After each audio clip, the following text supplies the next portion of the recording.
बीड़ा बजाई पूजवा लेबे के पड़ी मैया, बीड़ा बजाई पूजवा लेबे के पड़ी मैया, जवन बरवा मांगबी रौरा देबे के पड़ी मैया, जवन बरवा मांगबी रौरा देबे के पड़ी, देबे के पड़ी हो मैया, देबे के पड़ी हमरा मांग के सिंदूर रौरा देबे के पड़ी मैया, मांग के सिंदूर रौरा देबे के पड़ी। नमस्कार दोस्तों, मैं हूं ममता तिवारी और आप सभी का स्वागत करती हूं मेरे चैनल ममता जुबे में।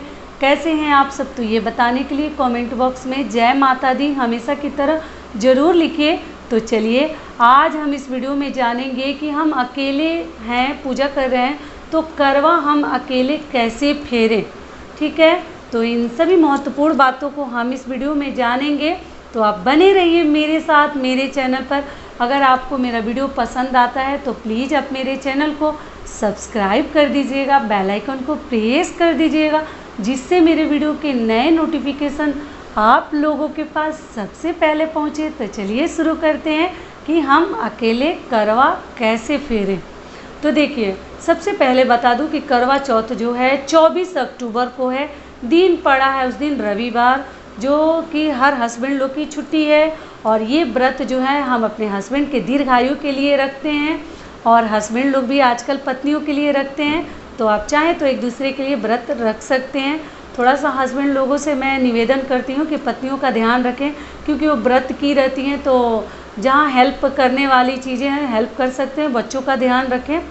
तो आगे मैं बता देती हूँ, बहुत सारे हस्बैंड है कि पारण जो हम करते हैं उसका भोजन भी बना देते हैं।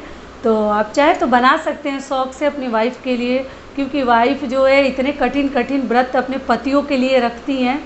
तो हस्बैंड लोग को भी तो कुछ फ़र्ज तो बनता ही है वाइफ के प्रति। तो आदर सम्मान हमेशा करते रहिए अपनी पत्नियों का, और पत्नियां भी अपने पतियों का आदर सम्मान हमेशा करती रहें, और प्यार से रहिए दोस्त के जैसा।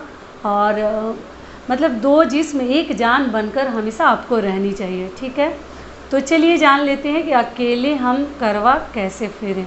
तो देखिए, कई जगह लोग जो है ना 2 करवा रखते हैं और कई जगह 1 करवा रखते हैं। तो अगर आप अकेले करवा आप कैसे फेरिएगा, इसके लिए आपको ना 2 करवा लेनी पड़ेगी। पहली करवा जो है हम दाहिने बगल जो रखते हैं पार्वती माता के लिए रखते हैं, और दूसरे करवा जो है, करवा मिट्टी के बर्तन आते हैं, घड़ा, छोटे छोटे कलश आते हैं, तो वो आप ना एक अपने लिए रख सकती हैं।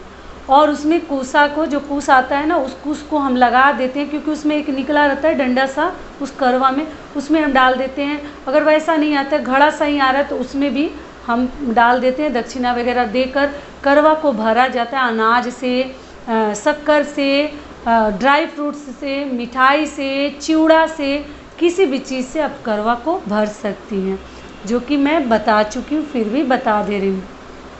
करवा जब भर गया उसके ऊपर दक्षिणा आप ज़रूर रखिए, क्योंकि माना जाता है ना कि एक करवा जो है हम अपने सास को देते हैं। तो अगर सास को देते हैं तब आपको दक्षिणा मतलब दे दीजिए, और दूसरी करवा जो है हम पंडित जी को दान में दे देते हैं, जो माता पार्वती के लिए हम भरते हैं। तो अकेले फेरना है तो आपको 2 करवा ज़रूर रखनी चाहिए। तो दाहिने तरफ जो है आप माता पार्वती के लिए रखिएगा, और बाएं तरफ जो है अपने लिए रखिएगा। तो अपने लिए आपने रख लिया, और आपको इस प्रकार से, जैसे दाहिने वाले को बाएं में रखना है और बाएं वाले को उठाकर दाहिने में रखना है, फिर दाहिने को बाएं में, ऐसे करके आपको 7 बार करवा फेरनी चाहिए। दाहिने को बाएं में रखिए, बाएं को दाहिने में रखिए, ऐसे करके 7 बार आपको करवा फेर लेनी चाहिए। समझ में आ गया? ऐसे उठाकर इस हाथ से इधर और इस हाथ से इधर ऐसे आप रख दीजिए।